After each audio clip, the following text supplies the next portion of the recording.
Welcome to the Community Points of Distribution Instructional Overview. This presentation will assist you with planning, operating, and closing your local distribution center. What is a point of distribution? A point of distribution, or pod, is where the public goes to pick up emergency supplies following a disaster. The need for a pod is based on the lack of an infrastructure to support the normal distribution of food, water, or other supplies. You, the local emergency management agency, or LEMA, determines the need for a pod, the staffing of the pod, the location of the pod, and the commodities to be distributed there. A pod should accommodate vehicle, pedestrian, mass transit traffic, or a combination of all three. As you can see, a pod operation is complex. There are several things you can do before the disaster to avoid scenes like this. I'm calling the governor's office. There are also things you must do to establish a smooth-running pod like this one.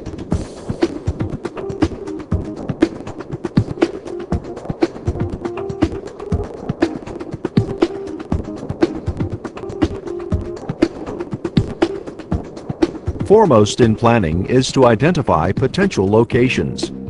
Select sites based on population density. Look at traffic patterns. Ask yourself if people will have to cross a busy street to get supplies. Will this pod location cause a traffic jam? Are there frequent or sharp turns? Can large semi-trucks get in and out of this location? The next step in planning is to design your pod layout. The first question to ask is, what size pod is needed? Then, how will supplies be distributed? How much should each person get? A general quantity rule is that each person or personal vehicle should receive enough for a household of 3. Have you decided where the entrance and exit will be on site? Again, look at the traffic pattern. What's the best location?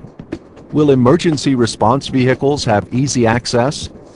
Project your equipment and personnel requirements well in advance. Staffing is as important to success as finding the right location. Prepare to manage volunteers that you never expected to appear. Also, don't forget a media point of contact. Publicity can make or break your pod operation. Although there is a lot to think about, remember your success is measured by meeting the public's needs. That's why we emphasize the importance of planning. With a developed strategy and coordinated effort, your community will get those life-saving commodities quickly and efficiently. Now that you are prepared, the decision to activate a pod is yours. Take the public need, infrastructure capability, and resources into account before announcing a pod location to the public. The disaster may have created limitations in communications, equipment, transportation, or personnel. Residents are dealing with enough difficulties. Be careful not to add false hope to the list. Once you make the decision to activate, you must assemble a team. A pod team consists of a manager, a loading team, and a support team. The manager is responsible for everything at the pod, including staffing and supply levels, supply chain flow, safety, and reporting. Under the direction of the manager, the loading team conducts loading operations. They keep the vehicles moving safely through the line. The support team resupplies, unloads bulk commodities, and sustains staff operations, including rest areas and trash removal. A public information officer is part of the support team too. You will need one on site to talk to the media and provide information to residents. Safety at the pod site is paramount. Inspect your work area daily, wear proper gear, and report injuries or incidents immediately. Each LEMA has different issues to consider. You can see why planning ahead is vital to your pod operation and your community's recovery. The United States Army Corps of Engineers has developed a typing standard for pods, which you may want to adopt. A Type 3 pod is the smallest. It is 150 feet by 300 feet. A staff of 19 personnel supports 3 loading points and 1 vehicle lane. This pod can serve 5,000 people per day. A Type 2 pod is 250 feet by 300 feet. A staff of 34 personnel supports 6 loading points and 2 vehicle lanes. This pod serves 10,000 people a day. A Type 1 pod is the largest and measures 250 feet by 500 feet. A staff of 78 personnel supports 12 loading points and 4 vehicle lanes.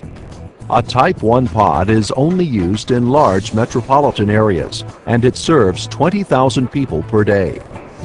This is an actual Type 3 pod being set up. Pods are generally open to the public for 12 hours a day.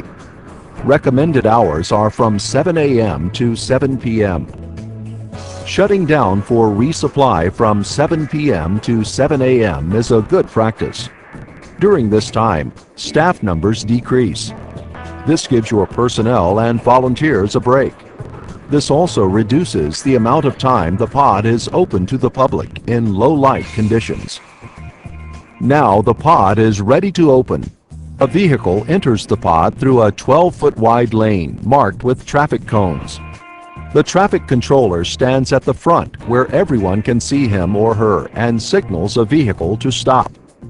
Once everyone stops, the traffic controller blows one long whistle blast and shouts, "Load!" Load is echoed by the loaders. The loaders load supplies into the car and then step back and shout, "Clear!" The traffic controller visually verifies that everyone has cleared the line. Another long whistle blasts, followed by a hand signal. The next one enters the line and the process repeats. The pod manager monitors the burn rate to keep the supply chain flowing.